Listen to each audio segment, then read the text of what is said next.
Sepulang dari sana, terjadi lagi persetubuhan. Bahkan ini sampai seperti semula lagi, 4 sekaligus.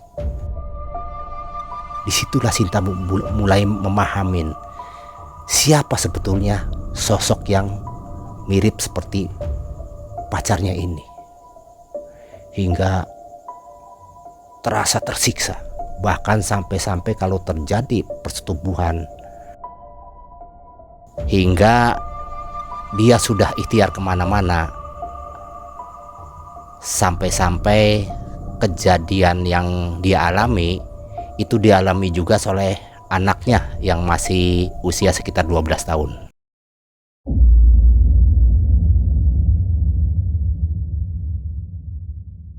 Assalamualaikum warahmatullahi wabarakatuh. Selamat berjumpa dengan saya, Kang Idod. Semoga sobat-sobat di malam hari ini dalam keadaan sehat walafiat, diberkahi banyak rezeki, dan dimudahkan semua urusannya. Kali ini saya akan membawakan suatu kisah, yaitu ada seorang netizen yang melihat video kami di YouTube.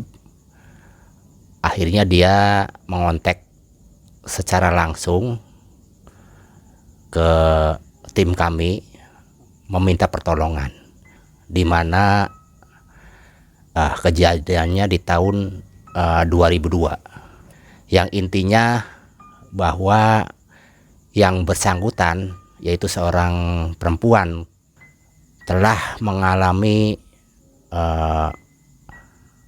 pemerkosaan oleh makhluk halus selama 10 tahun lamanya.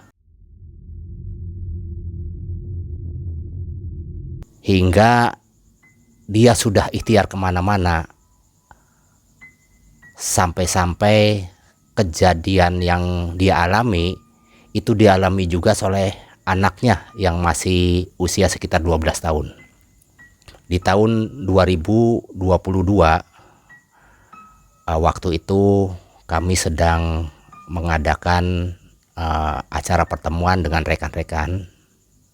Sekitar pukul 8 malam itu ada yang nelpon kami, yaitu seorang netizen, sebut saja namanya Sinta, dari luar kota. Dia berbicara mengenai keluhannya setelah dia melihat konten saya di video yang saya tayangkan. Nah, dia menceritakan bahwa dirinya semenjak dari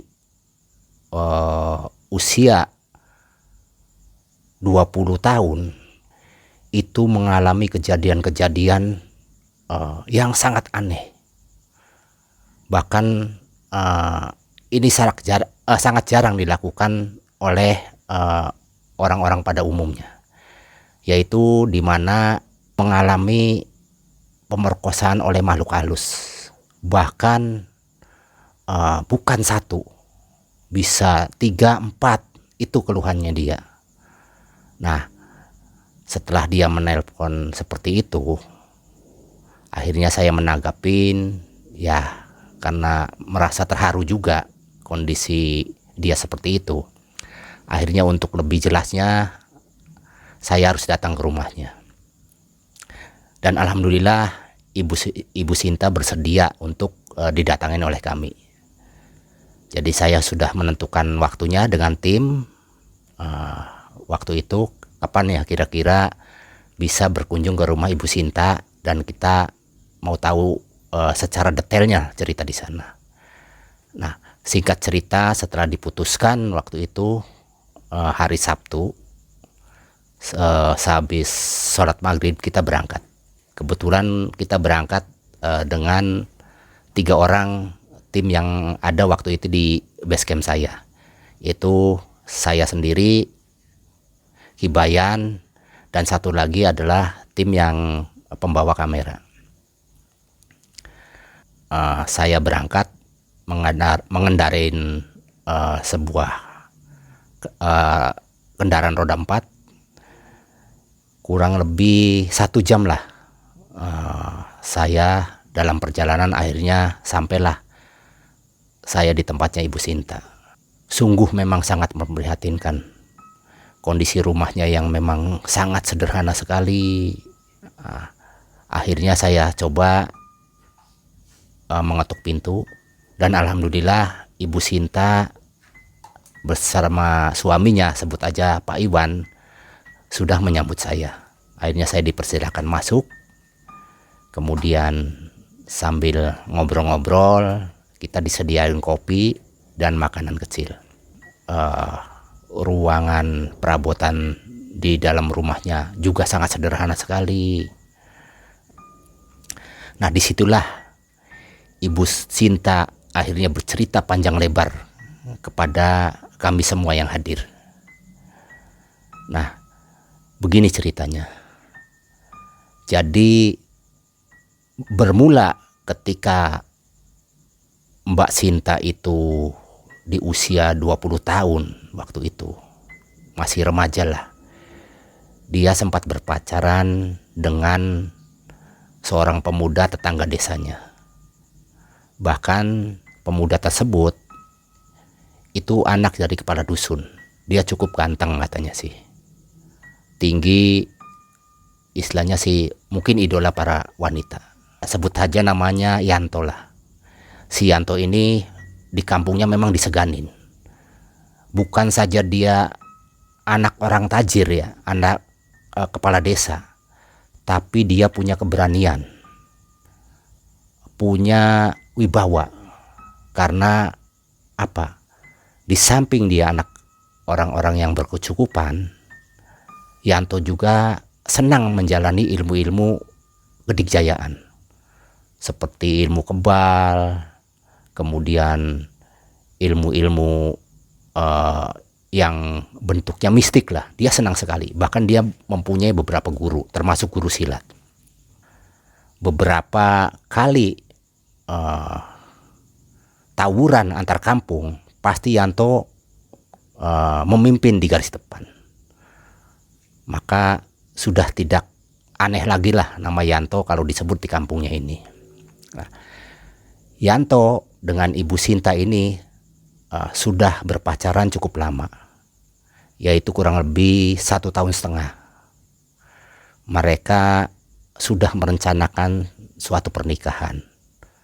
Bahkan Yanto sudah melamar dengan bapaknya datang ke rumah Bu Sinta. Dan alhamdulillah Ibu Sinta dan keluarganya menerima dengan sangat tangan terbuka.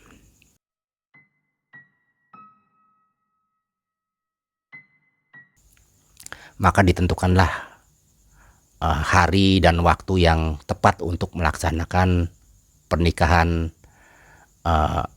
Sinta dan Yanto tersebut. Beberapa perlengkapan sudah mereka siapkan dari awal. Mereka berdua saling, istilahnya sudah saling cocok sama sekali. Jadi sudah saling sifatnya sudah sangat serasi. Sinta juga memang di kampungnya cukup cantik lah, dengan tubuh yang aduhai waktu itu sih. Nah, tidak terasa perjalanan menuju pernikahan mereka itu sudah mendekati, kurang lebih 3 hari lagi. Bahkan semua perlengkapan pernikahan secara besar-besaran sudah disiapkan, termasuk pemesanan tenda, catering, rias, dan sebagainya. Waktu itu Sinta sangat gembira sekali. Dia bersuka cita. Mungkin inilah pasangan yang paling cocok bagi dirinya. Karena beberapa kali Sinta juga berpacaran, cuma tidak sesempurna yang pacarnya yang terakhir ini, ya si Yanto ini. Demikian juga Yanto merasa sangat cocok sekali dengan Sinta. Apalagi keluarganya juga sudah saling mengenal.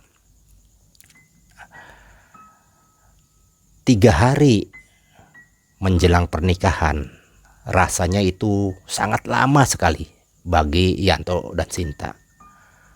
Namun tiba-tiba di kampung Yanto itu diserang oleh kampung sebelah. Ya sebetulnya sih permasalahannya sepele katanya sih. Hanya urusan anak-anak muda yang memang sedang di pasar malam saling senggolan. Akhirnya terjadi perkelahian. Nah, dari kampung sebelah rupanya tidak terima karena pemuda kampung sebelah itu waktu terjadi perkelahian di pasar malam itu merasa dikeroyok hingga mukanya babak belur. Maka malam harinya kampung sebelah itu menyerang kampungnya Yanto. Hampir 20 orang pemuda dari kampung sebelah itu mendatangi kampung Yanto dengan membawa suatu persenjataan, yaitu ada golok, ada pedang, ada celurit, ada kayu, dan lain sebagainya. Akhirnya mungkin karena di kampung Yanto itu pemudanya tidak siap, maka beberapa pemuda itu dipukulin oleh anak-anak kampung sebelah. Hampir teman Yanto yang 5 orang itu babak belur lah. Untungnya dia tidak luka kena sabetan senjata tajam. Akhirnya terjadilah islah, terjadilah perdamaian antara sesepuh dari kampung sebelah dan sesepuh dari Yanto. Namun yang namanya anak muda, Yanto beserta teman-temannya itu tidak terima karena teman-temannya itu sudah babak belur. Yanto dan teman-temannya merencanakan untuk membalas dendam. Namun waktu itu Sinta mendengar. Dengan segera Sinta mendatangi rumah Yanto. Dia mengingatkan kepada Yanto agar jangan terlibatlah untuk urusan-urusan tawuran dan perkelahian dengan pemuda sebelah. Buat apa mas, katanya sih. Kita kan sebentar lagi mau nikah. Kalau sampai kenapa-kenapa sama Mas Yanto, gimana nantinya? Mas Yanto dengan tenang sambil percaya diri meyakinkan kepada Sinta. Udah deh, nggak apa-apa. Ini saya udah biasa. Tenang aja. Saya kan bisa bawa diri. Nah, walaupun Yanto menenangkan Sinta dengan perkataan-perkataan yang penuh emosi dan semangat, tapi ada perasaan cemas dalam diri Sinta. Namun apa mau dikata, temannya sudah berkumpul kurang lebih 20 orang. Dan semua peralatan persenjataan dia sudah siapkan. Bahkan termasuk ada busur anak panah, ada parang, ada golok, celurit, dan lain sebagainya. Percuma kemarin islah para sesepuh itu melakukan perdamaian. Ternyata di luar pengetahuan sesepuh, anak muda di kampung Yanto berikut Yanto itu tidak mengikuti aturan-aturan yang sudah disepakatin. Akhirnya setelah waktu yang ditentukan tiba, yaitu malam hari sekitar pukul 9, Yanto membawa teman-temannya sekitar 25 orang. Dia masuk ke dalam kampung di mana dulu orang-orang kampung sebelah itu memukuli temannya Yanto. Akhirnya sambil bersemangat, Yanto menuntut balas kepada orang yang sudah menganiaya teman-temannya. Itulah diri Yanto. Dia merasa jagoan, dia merasa dirinya mempunyai ilmu kebal, dan dia merasa dirinya ahli silat. Memang selama ini Yanto dalam perkelahian selalu dia unggul. Tapi kali ini mungkin ketemu lawan yang sepadan. Ketika Yanto berikut teman-temannya 20 orang itu masuk dalam kampung, rupanya kampung sebelah itu sudah mengetahui bahwa akan ada penyerangan. Maka mereka juga mengumpulkan massa yang jauh lebih besar daripada massa yang dibawa Yanto. Jumlahnya tidak kira-kira 2 kali lipat daripada orang-orang yang dibawa Yanto. Sekitar 50-an orang udah mempersiapkan diri dengan segala persenjataan.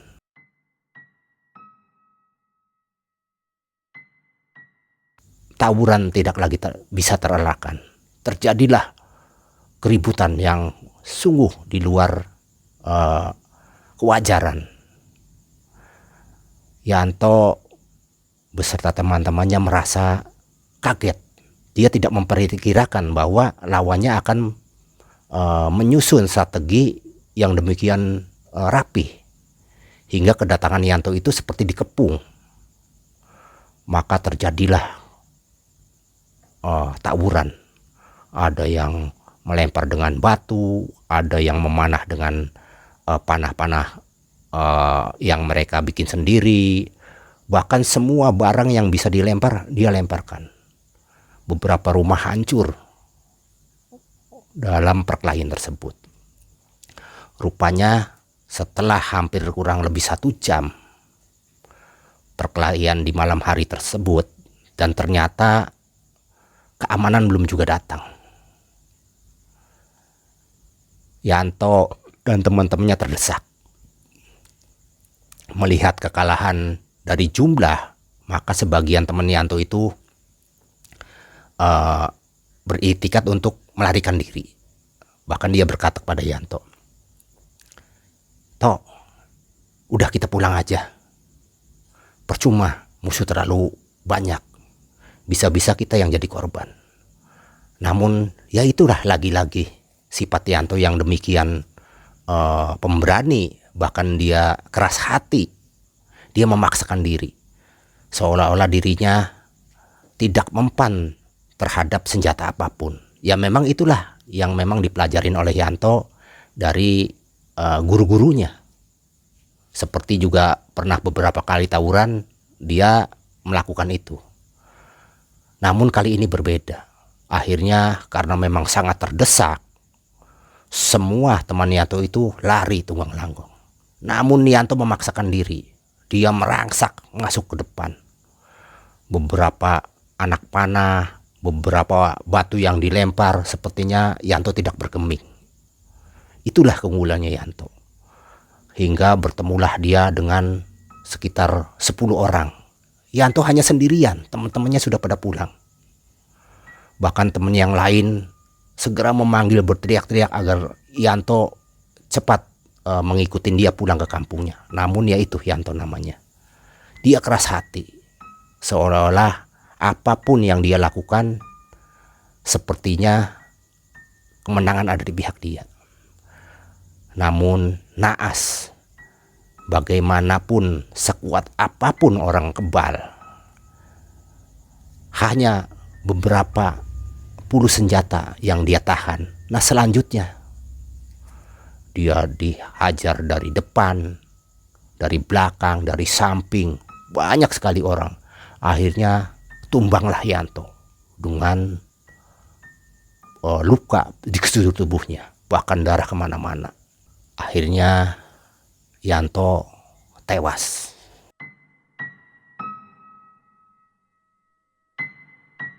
Maka dibawalah Yanto ke rumah orang tuanya. Orang tuanya sangat sedih sekali.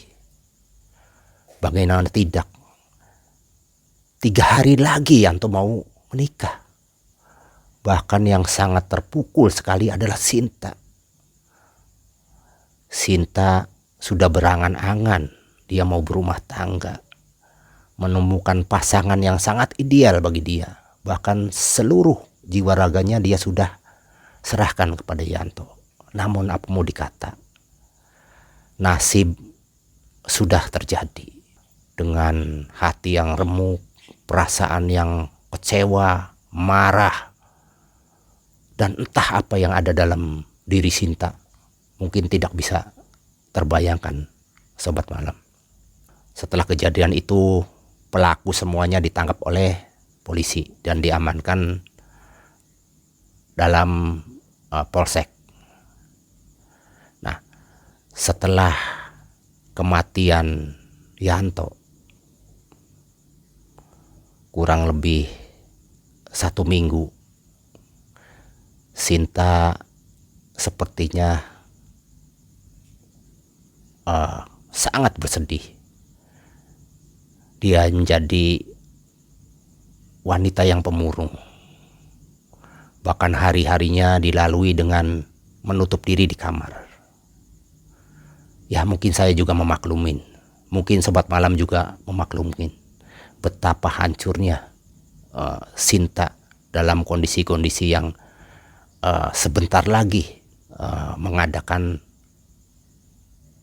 pernikahan, tapi ujung-ujungnya seperti itu. Seringkali Sinta mendatangi makam Yanto sendirian, kadang di malam hari, hanya untuk menumpahkan rasa rindu, mungkin rasa kesedihan yang sepertinya tidak bisa lagi dibendung, hingga dia melupakan rasa takut di kuburan itu pada malam hari. Sampai berjalanlah 3 bulan kematian Yanto ini. Seperti hari-hari biasa, Sinta tidak bersemangat. Bahkan ibu bapaknya merasa sedih. Apa yang harus saya lakukan terhadap anak saya ini?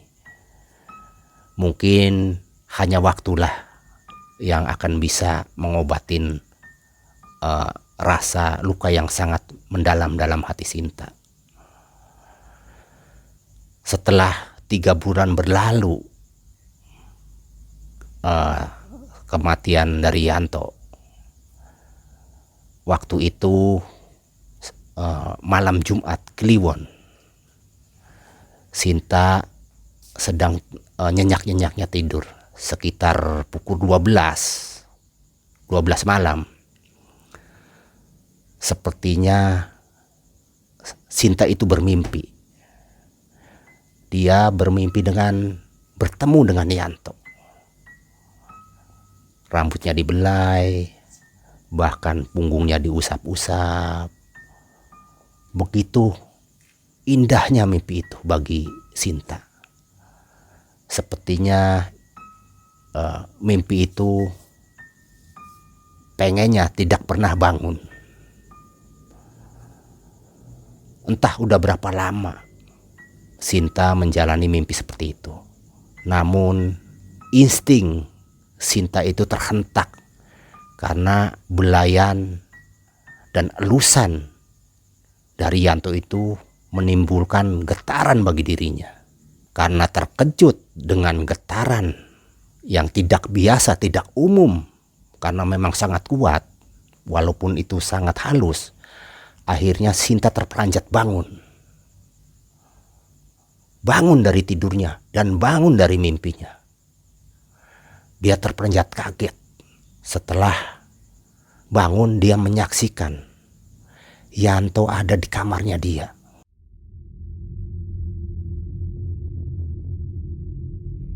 Antara kaget, takut, dan sedih, bahkan kerinduan yang sangat mendalam, semua berkecamuk dalam diri Sinta. Sampai dia menatap, apa ini saya masih mimpi? Apa memang ini kenyataan? Maka berlinanglah air mata Sinta. Namun kemudian yang dilihat oleh Sinta itu Yanto, dia mendekat, bahkan kembali membelai. Terasa kaget Sinta. Bukankah Yanto sudah meninggal? Bahkan sudah 3 bulan. Kok dia ada di sini?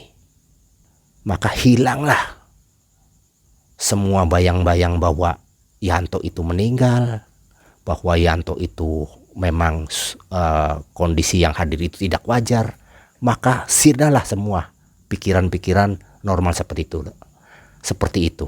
Apalagi sosok yang menyerupai Yanto ini mempunyai kekuatan yang memang sangat melumpuhkan bagi diri Sinta. Maka malam itulah awal pertama terjadilah persetubuhan. Betapa senangnya waktu itu Sinta, karena dia dengan sepenuh hati melayanin calon suaminya, walaupun akhirnya tidak terjadi karena tewasnya Yanto ini.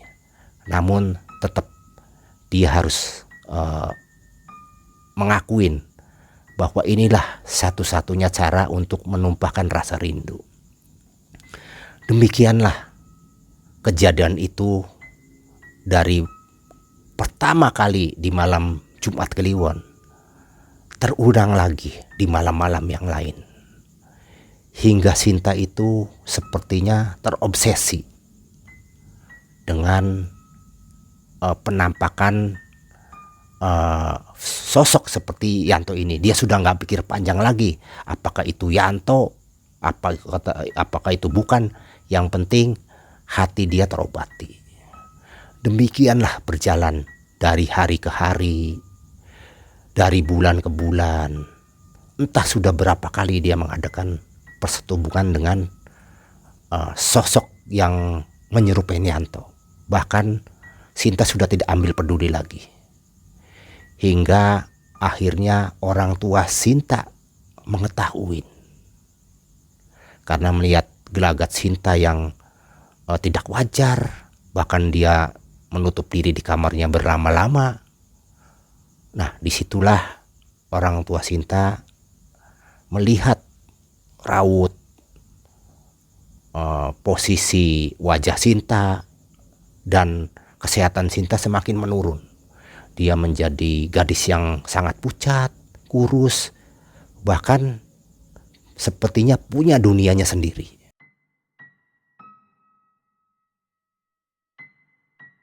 Waktu itu kebetulan datanglah teman orang tua Sinta.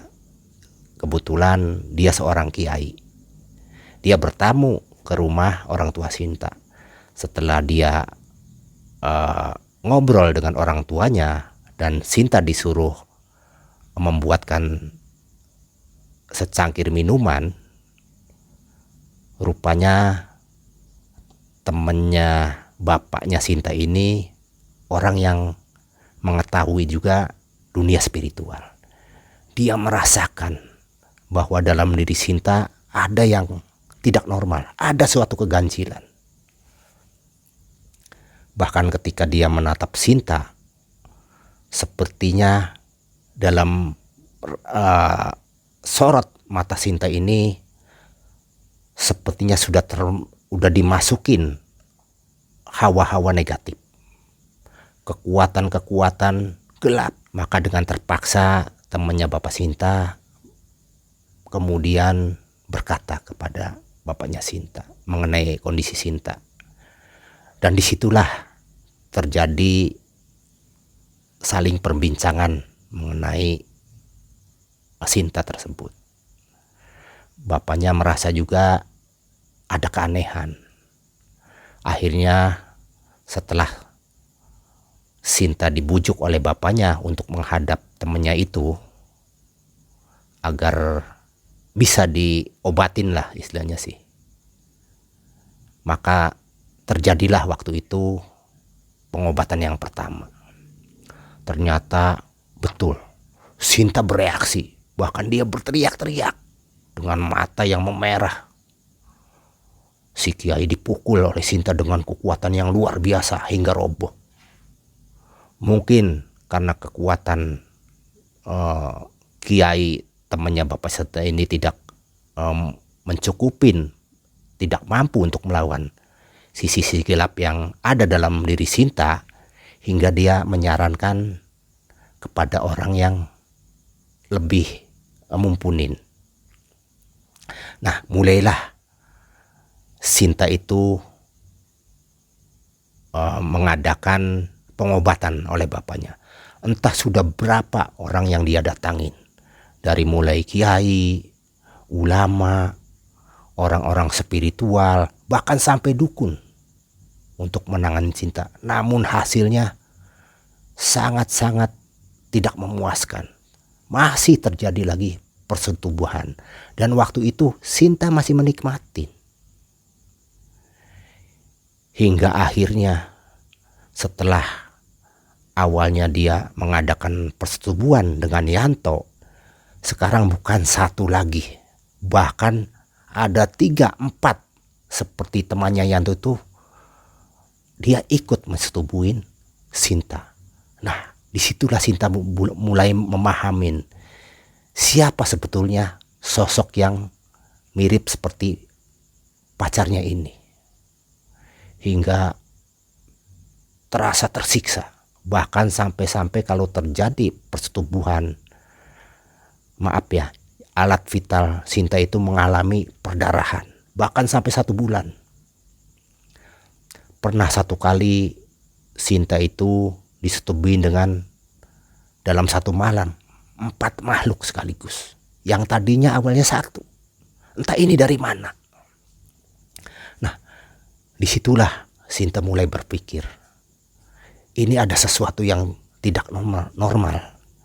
Saya sebetulnya rela dengan sosok yang seperti Yanto ini. Namun kenapa Yanto membawa teman-temannya? Apa gimana? Saya tidak mengerti, kata Sinta. Akhirnya Sinta disarankan berobat di luar kota. Katanya ada seorang spiritual, apa ulama, apa itu dukun, wallahu alam.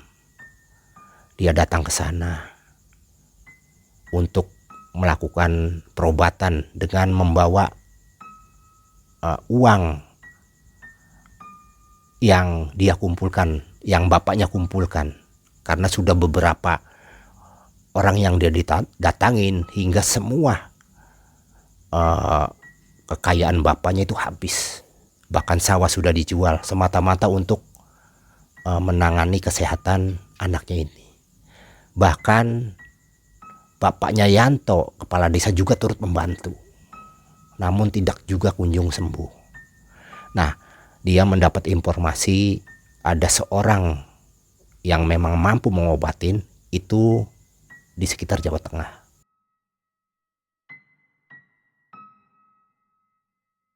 Akhirnya dia berangkat dengan orang tuanya, dan sungguh menyedihkan sekali. Setelah dia datang di tanah, apa yang terjadi? Berbagai ritual sudah dilakukan, ternyata Sinta disetubuhin oleh paranormal tersebut dengan alasan kalau sudah disetubuhin oleh paranormal, maka makhluk-makhluk halus itu tidak mau lagi. Tapi karena Sinta pengen sembuh, akhirnya dengan sangat terpaksa dia melayani. Uang yang begitu banyak dia sudah keluarkan, bahkan kehormatan dia ambil lagi. Tapi apa kenyataannya? Setelah dia pulang ke rumah, bukan ada perubahan, malah dari 4 yang menyetubuhin ada lagi 1 lagi, 5. Entah itu dari mana. Disitulah hancur hati Sinta dan kedua orang tuanya. Nah, akhirnya dia berkonsultasi dengan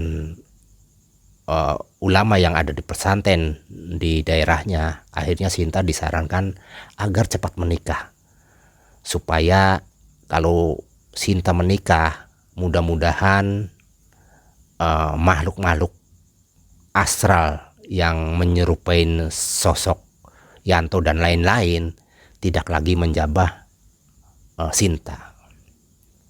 Maka akhirnya dengan terpaksa, walaupun Sinta tidak begitu menyukain, namun apa mau dikata, toh dia juga sudah banyak ternoda. Akhirnya terjadilah pernikahan. Nah, kebetulan Suaminya sebut aja namanya Iwan. Dia seorang pedagang yang cukup ya lumayan lah, pedagang di pasar walaupun tidak terlalu kaya. Nah, disitulah setelah pernikahan hari pertama apa yang terjadi. Pada saat suaminya tidur, belum juga dia menggaulin di malam pertama karena saking capeknya, dengan mata kepalanya sendiri suaminya menyaksikan di sebelahnya dia itu istrinya. Itu dia menyaksikan, namun badannya tidak bisa bergerak, seperti kaku semua. Ada sosok seperti kabut berwarna hitam itu menindih tubuh Sinta, dan Sinta tidak berdaya. Sepertinya terjadi lagi perkosaan di malam pertama pengantin dia. Suaminya sungguh sangat menyesal karena dia tidak bisa menolong istrinya. Karena apa? Badannya kaku semua. Hingga terjadilah 2-3 kali makhluk-makhluk seperti itu menyetubuhi Sinta. Betapa hancur hati suaminya. Namun disinilah kebesaran suaminya Sinta ini. Walaupun apa yang terjadi dengan Sinta, dengan mata kepalanya dia sendiri menyaksikan hal seperti itu, suaminya tetap setia. Tetap dia melakukan kewajibannya sebagai suami, menafkahin, bahkan mengusahakan dia berobat kemana-mana. Entah penderitaan apa lagi yang memang diemban oleh Sinta dan suaminya ini. Usahanya hancur berantakan. Bahkan dagangan suaminya sudah mungkin sangat tidak terduga. Ada saja yang masalah-masalah yang terjadi. Sepertinya makhluk ini sungguh sangat biadab, sangat kejam. Karena bukan saja dia merusak kehormatan Sinta dan kehidupan Sinta, bahkan usaha suaminya Sinta juga dihancurkan. Hingga singkat cerita, suaminya sudah tidak berdaya lagi untuk mencari nafkah. Nah, ketika Sinta hamil, waktu itu dia bercerita kepada saya, sampai dia hamil 8 bulan, itu masih disetubuhin. Bahkan setelah disetubuhin, itu sakitnya luar biasa, alat vitalnya. Bisa sampai 2 minggu katanya sih. Bahkan suami saya juga tidak berani melakukan hubungan. Karena apa? Sakitnya masih tidak tertahankan. Bukan saja berobat di kiai, ulama, dan paranormal. Bahkan Sinta juga melakukan perobatan melalui psikiater. Psikiater hanya menduga bahwa Sinta itu ada gejala depresi, halusinasi sepertinya itu. Namun Sinta merasakan ini bukan halusinasi, ini terjadi. Bahkan suami saya juga melihat. Namun karena basic pengetahuan psikiater itu berbeda, ya keputusan psikiater seperti itu. Hingga lahirnya anak pertama. Setelah beberapa tahun kemudian, hari-hari memang dilakukan dengan penderitaan seperti itu. Namun suaminya masih menerima apa adanya. Dan lahirlah anak kedua. Dan semuanya perempuan. Yang mengerikan sekali, sangat menyedihkan sekali. Bahwa anak Sinta yang pertama, yang perempuan, yang usianya 12 tahun, dia sering merasakan, sering mengeluh kepada ibunya bahwa alat vitalnya sakit. Sinta takut kejadian dirinya menimpa kepada anaknya. Maka dengan modal apapun yang bisa dia jual, dia harus sembuh. Bahkan anak saya juga sembuh. Pernah dia berucap pada saya, biarlah Kang Idot, kalau saya nanti saya seperti ini sampai mati, saya terimalah, karena saya sudah ikhtiar kemana-mana. Tapi saya tidak ridho kalau anak saya sampai mengalami hal seperti saya ini. Sungguh sangat memprihatinkan. Bahkan saya mendengar cerita Sinta, mata saya sampai berkaca-kaca. Ini penderitaan yang sangat luar biasa. Bukan saja secara psikologi, kehidupan, bahkan semuanya diambil. Sampai anak-anak yang tidak tahu apa-apa, tidak berdosa, dia juga merasakan itu. Sampai orang tua perempuannya, ibunya Sinta, karena banyak merenung, kasihan sama anaknya, akhirnya dia juga meninggal dunia karena sakit. Bapaknya juga melihat kondisi Sinta seperti itu, dia sakit-sakitan, luar biasa. Nah, disitulah akhirnya Sinta dalam bercerita kepada saya, dia sepertinya putus asa. Bahkan kalau dia tidak memiliki suami atau anak-anak, mungkin dia akan melakukan bunuh diri. Sinta sudah berikhtiar kemana-mana. Bahkan dia sering menyuratin orang-orang yang memang dirasa dia punya kemampuan finansial untuk memberikan bantuan.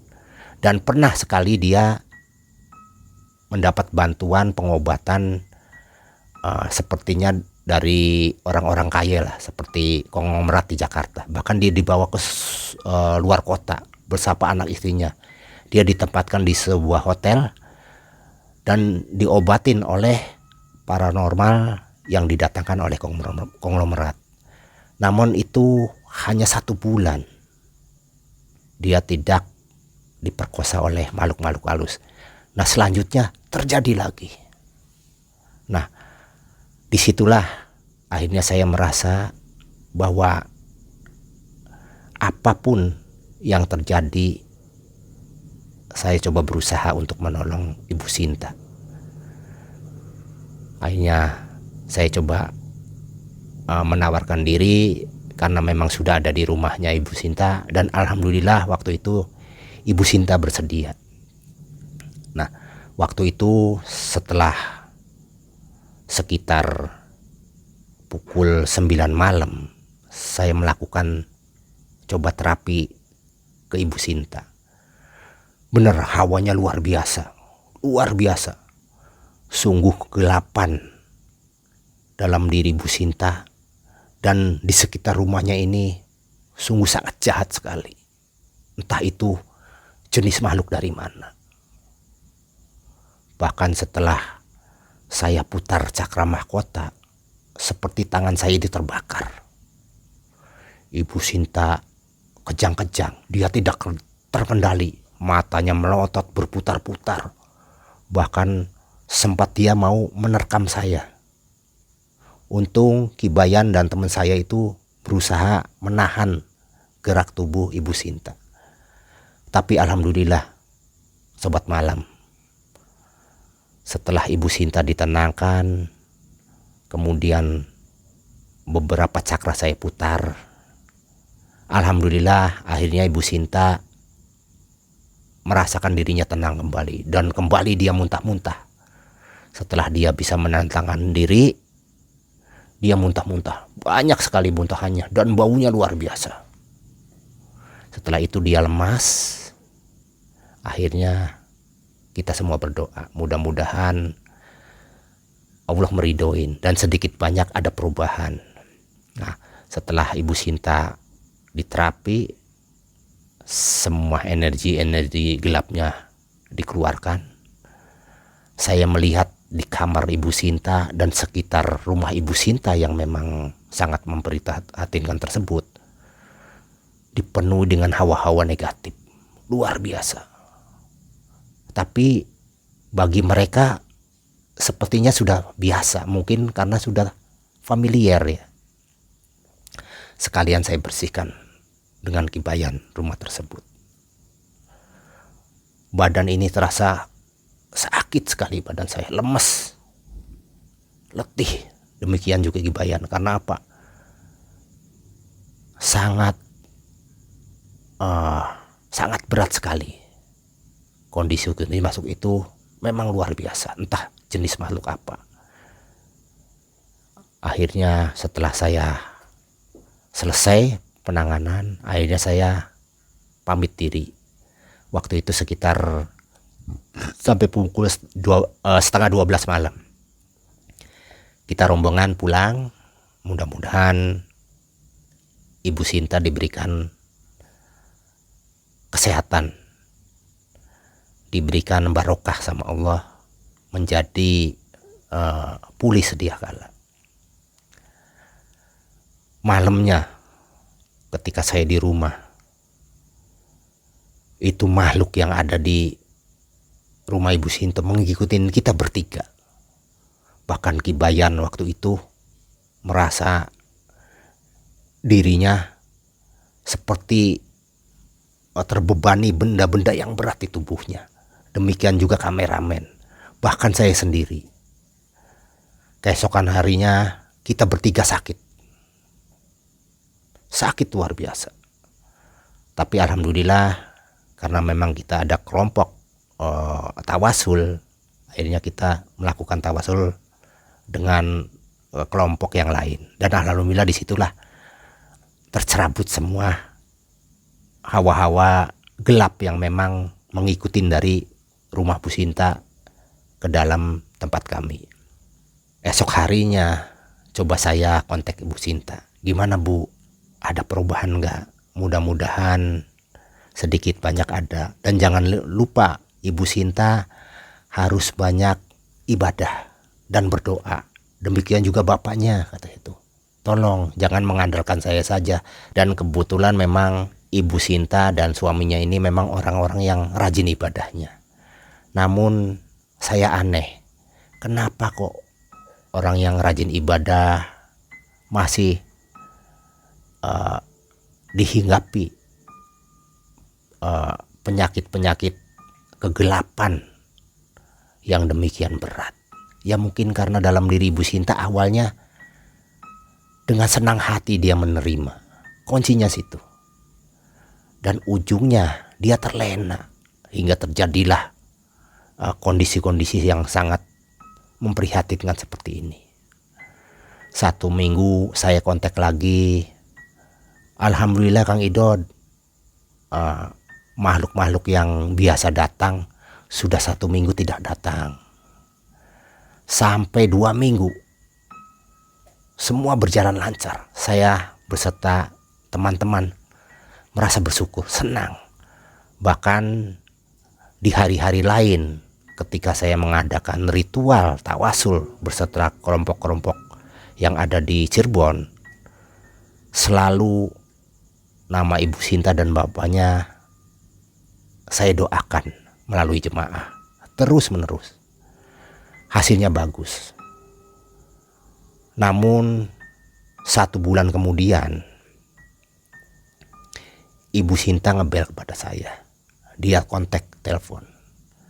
Kang Idod, barusan tadi malam saya disetubuhin lagi. Badan saya sudah senang, sepertinya sudah hilang penyakit saya. Bahkan ini muncul lagi. Saya bertanya-tanya dalam hati, kok awalnya gimana Bu? Kok bisa begitu? Kata itu. Apa Ibu lupa ibadah? Apa hilap dalam sesuatu hal? Oh enggak Kang Idod, saya justru mau sembuh itu apapun saya lakukan. Bahkan saya sholat malam, saya zikir, saya lakukan semua. Walaupun tantangannya berat sekali. Tapi kemarin tuh ada seorang yang mengaku dirinya bisa mengobatin saya Kang Idod. Karena saya itu butuh pengobatan untuk kelanjutannya. Akhirnya saya bersedia. Bahkan dia juga berkata untuk ibadah. Nah disitulah saya diobatin, diritualin agar supaya makhluk-makhluk tersebut jangan kembali lagi. Tapi baru saja 1 hari setelah pengobatan oleh orang tersebut, malamnya bukan tambah hilang, bukan aman yang seperti awal Kang Ido terapi, tapi malah datang. Akhirnya saya merenung. Sepertinya simpul-simpul dan benteng yang ada dalam tubuhnya Bu Sinta, baik benteng di luar maupun di dalam, itu ada yang membuka. Bisa jadi paranormal yang mengobati Bu Sinta, dia menggunakan kodam, hingga kodamnya dari paranormal tersebut mungkin dialah yang membuka. Bisa jadi kodamnya kalah dengan makhluk-makhluk tersebut hingga disuruh untuk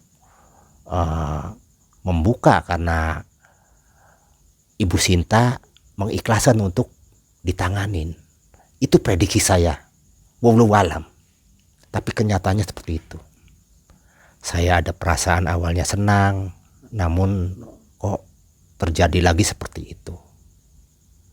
Setelah saya kontak-kontak, akhirnya saya datang untuk kedua kalinya. Dan saya terapi lagi. Sebetulnya Bu, nerapi ini yang seperti Ibu ini tidak mudah, Bu. Resikonya ada di kita. Jadi tolong apa-apa aturan-aturan ya tolonglah dipatuhin. Kalau memang itu Ibu bertanggung jawab untuk kesehatan Ibu sendiri. Bu Sinta hanya mengangguk sambil tertunduk dengan air mata yang berlinang. Dia sungguh sangat memprihatinkan anaknya ini, karena memang anaknya sudah merasa sakit lagi. Akhirnya kembali saya lakukan terapi seperti yang pertama, bahkan ini ditambahin dengan putranya yang masih umur 12 tahun tersebut. Nah, disitulah akhirnya setelah selesai, singkat cerita selesai, saya pulang lagi.